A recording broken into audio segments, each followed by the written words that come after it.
Hey everybody out there in YouTube land, it's Jesse trying to be fit to fight, and I'm going to talk about prepping. So if you get online and you start looking at prepping, you're going to see stuff about 4x4s and jacks and winches and parachutes and guns and thousands of rounds of ammunition and 55-gallon drums full of corn and extra vehicles and buried connexes and easy, guys. Easy. So, common sense prepping. That's what makes you fit to fight. If you're collecting thousands and thousands of rounds of ammunition and you're not collecting water, get a life. I mean, if it's your hobby to collect ammunition, call it a hobby to collect ammunition. Don't call it prepping. Some of the stuff I see on YouTube or in the internet is just insane. I saw a bug out kit for a vehicle that looked like a shop, like bench stock. I'm like, dude, you don't drive around with extra transmissions. Like, this is insane. I mean, when it gets that bad, just steal another car, right? Like, come on, dude, get real. What do you need?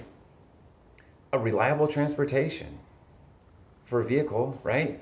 So just going down the list, like what works for the guy in Kansas is not going to work for the guy in Seoul, Korea.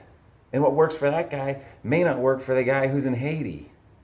And what works for that guy in Haiti may not work for the guy who's in South Florida. So if you're in New York City and they have tremendous public transportation, maybe you need a bicycle. Maybe you need a reliable bicycle and a backpack, stuff that you can put on your person. Like if you live in the Midwest, yeah, dude, have a Connex buried with 30,000 rounds of ammunition and 47 55-gallon drums of corn and water. But like, if you live in an apartment, maybe you need to be prepared to travel. You know, you have passports, you have some water. You know, for us who live in suburbia, you know, can you purify water? You get a little cheap, tiny little water filter that can, you know, you can move mountains with just a water purification thing. You know,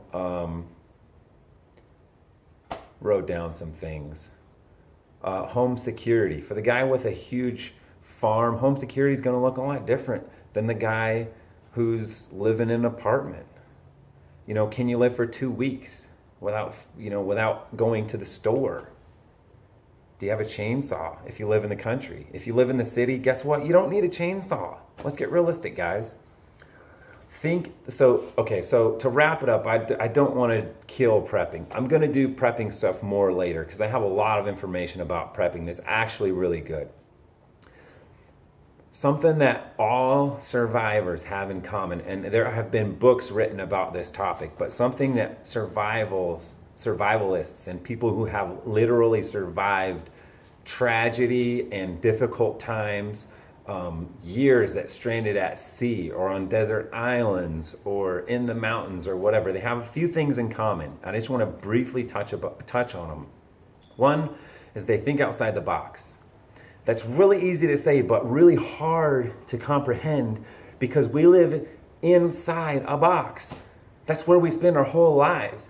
You can't eat other people. They're people, but you can eat them. Well, you can't say that. That's wrong, but you can say it.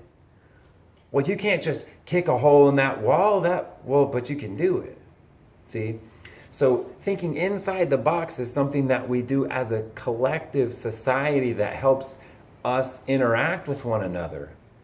But in a survival situation, you have got to start breaking down those barriers and start thinking outside, thinking beyond.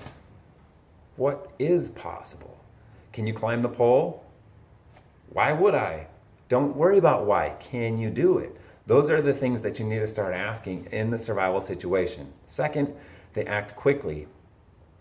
People who survive plane crashes, people who survive train wrecks, people who survive the collapse of the Soviet Union or of the Ukraine or whatever, who escaped Germany just before the Nazi Party started killing all of everybody, Everybody who wasn't the have, who wasn't part of the politically elite, the politically acceptable, they acted quickly. When the junk hit the fan, they said, whoa, now is the time. There's a certain awareness and a willingness to know when enough is enough and when time is up. And survivors know when time is up. Some people, they're hanging on so tightly to the past, to yesterday, that they can't accept that the jig is up and they need to go. Act quickly. You have got to get out of the kill zone. 3, you have to keep hope alive. When people give up hope, they die. I've read about it more than I can even explain in a short YouTube video. World War II prison camps is probably the best example I've ever seen of people literally alive 1 minute, stand up to their brothers in arms. I'm gonna go outside and go die. And they walk away and they go outside and they go die. Literally, because they've given up hope. It happens. You have to keep hope alive. 4, another really big thing is you keep others around you. It's really hard to be in a desperate situation of any length of time alone. It's extremely stressful. It is very hard to keep your calm and keep your sanity and to think outside the box and to maintain hope and to, to act in a quick but yet productive manner when you have no other input, when you have no check and balance to your own frame of thinking. Let's jump off the bridge, says one guy. Number 2 guy goes, whoa, wait a minute. Let's run down this way. Yeah, okay. But when we're alone, when that fight or flight instinct kicks in, if we're alone, we can make some really bad choices. Really bad. So there you go. Think outside the box, act quickly, bring others along, and keep hope alive. Those are some of the greatest things you can do in your whole prepping mindset. Just remember that. So if you live in the city, your situation is not going to be the same as the guy that lives in the country. If you live in one country versus another country, for all of your prepping stuff that's, oriented toward one thing, well, when your job moves you overseas, you're going to have to put all that in a storage container. Now what do you have? Just some things to think about. I wish you peace.